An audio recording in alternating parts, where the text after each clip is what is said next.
Syria से Israel पर rocket हमला, बौखलाया इजराइल। अहमद अल सरा के राष्ट्रपति बनने के बाद पहली बार हुआ ऐसा। जानेंगे क्या है पूरी खबर और साथ में आपको ये भी बताएंगे हौथी लीडर मेहदी अल मशात की विदेशी कंपनियों को चेतावनी, इजराइल से तुरंत हटे वरना भुगतना पड़ेगा अंजाम। वहीं गाजा से भी बड़ी खबर आ रही है, जहां प्रतिरोध लड़ाकों ने फिर से इजरायली सैनिकों को हलाक कर दिया है और लगातार ये संख्या बढ़ती जा रही है। और साथ में आपको ये भी बताएंगे ग्रेटा थनबर्ग का जो जहाज इटली से रवाना हुई थी उस पर इजरायली हमले का खतरा मंडरा रहा है, लेकिन उसमें सवार एक फ्रांसीसी सांसद ने जो बयान दिया है वो इजरायल के होश उड़ाने वाला है। दोस्तों सभी खबरें एक एक करके विस्तार से बताएंगे और बिल्कुल आसान तरीके से। उससे पहले जो भी साथी चैनल में पहली बार आए हैं तो सब्सक्राइब जरूर करें, क्योंकि गोदी मीडिया के दौर में सच्चाई का साथ जरूर दें। दोस्तों मंगलवार शाम को खबर आई कि दक्षिणी गोलान इलाके में सायरन बजने लगे, जो कि इजरायल के कब्जे वाले इलाके में आता है, जिस पर वो गैर कानूनी तरीके से कब्जा कर रखा है। इजरायल की सेना ने बताया कि सीरिया से 2 रॉकेट दागे गए, जो एक खुली जमीन में गिरे और कोई नुकसान नहीं हुआ। इजरायली सेना ने कहा कि असद सरकार गिरने के बाद पहली बार सीरिया से इजरायल पर रॉकेट चलाए गए हैं। इजरायली मीडिया के मुताबिक ये रॉकेट दक्षिणी सीरिया के दरआ इलाके से दागे गए थे। कोई जान माल का नुकसान नहीं हुआ। रिपोर्ट के मुताबिक गोलान में धमाकों की आवाज़ें भी सुनी गई। इजरायली सेना अभी इस बात की जांच कर रही है कि रॉकेट किसने दागे। अलगद चैनल की रिपोर्टर ने बताया कि शहीद मोहम्मद अल दीफ ब्रिगेड नाम के एक गुट ने इस हमले की जिम्मेदारी ली है। इसके जवाब में इजरायल ने सीरिया की तरफ तोपों से गोले दागे। बाद में खबर आई कि इजरायल ने हवाई हमला भी किया। वहीं इजरायल के रक्षा मंत्री इजराइल काट्ज ने सीरिया के कार्यवाहक राष्ट्रपति अहमद शरा को इस हमले का जिम्मेदार ठहराया। उन्होंने कहा, हम सीरियाई राष्ट्रपति को सीधे तौर पर इस हमले की जिम्मेदारी मानते हैं। हम जल्दी ही इसका पूरा जवाब देंगे। हम ऐसा नहीं होने देंगे कि हालात फिर से 7 अक्टूबर जैसे बने। दरअसल पिछले 6 महीनों से इजरायली सेना ने सीरिया के कुछ हिस्सों में एक सुरक्षा जोन बनाया है ताकि वहां से हमले ना हो सके। कुछ दिन पहले ही इजरायली सेना ने सीरिया के एक गांव में छापा मारकर रॉकेट भी बरामद किए थे। वहीं दूसरी ओर यमन ने एक और धमाका कर दिया है। दोस्तों यमन वही देश है जो लगातार इजरायल के नाक में दम कर रखा है, लेकिन एक कदम और आगे बढ़ते हुए उन्होंने नया ऐलान किया है। दरअसल यमन के हौथी लीडर मेहदी अल मशात ने साफ साफ चेतावनी दी है कि जो भी विदेशी कंपनियां इजरायल में निवेश कर रही है वो वहां से तुरंत अपना सामान समेट ले, यानी बोरिया बिस्तर बांध ले, वरना भारी नुकसान झेलने के लिए तैयार रहें। मशात ने कहा, अब इजरायल में हालात बिल्कुल भी सुरक्षित नहीं है। हमने पहले ही चेतावनी दी थी और अगर किसी ने उसे नज़रअंदाज किया तो जो भी नुकसान होगा उसकी जिम्मेदारी खुद उनकी होगी।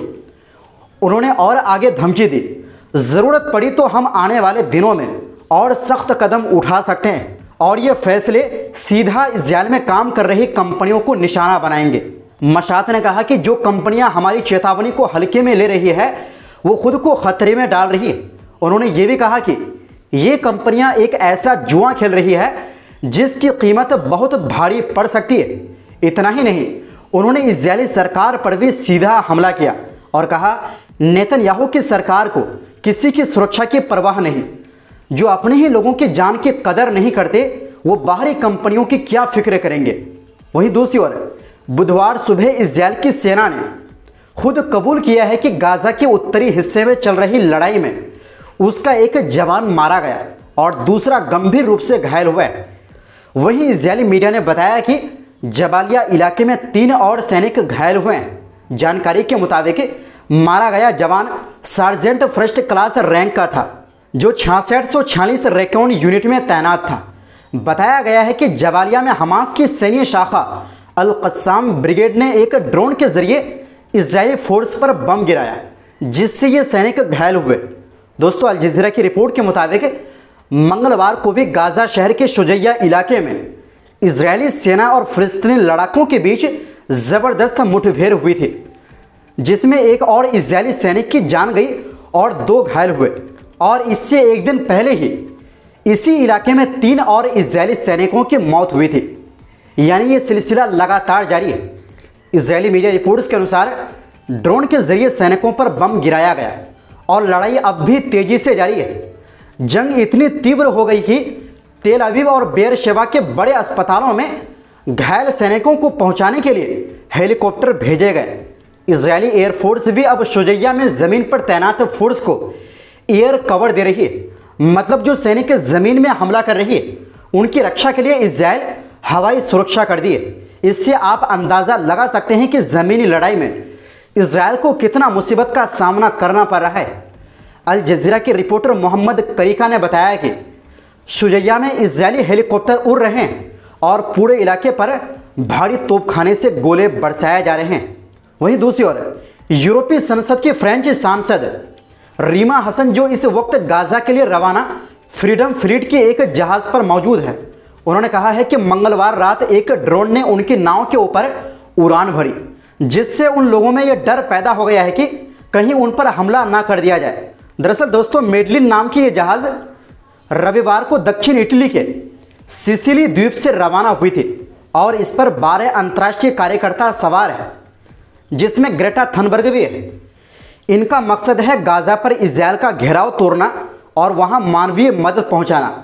ये मिशन उस नाकाम कोशिश के बाद शुरू हुआ है जिसमें मई की शुरुआत में एक और जहाज़ पर इजरायली ड्रोन से हमला हुआ था, जो माल्टा के पास था। रीमा हसन ने अल जज़ीरा से बातचीत में कहा कि उन्हें हर तरह की आशंका है, ड्रोन से हमला, पनडुब्बी से धमाका या फिर इजरायली सैनिकों द्वारा उन्हें पकड़ लिया जाना।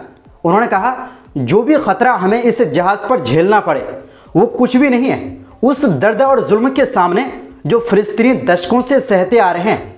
सिर्फ 7 अक्टूबर से नहीं, उससे बहुत पहले से मेडलिन जहाज़ फ्रीडम फ्लीट की 36वीं कोशिश है जिससे गाजा तक राहत पहुंचाई जा सके। लेकिन इजरायल पहले ही धमकी दे चुका है कि वह ऐसे किसी भी जहाज़ को ज़बरदस्ती रोकेगा।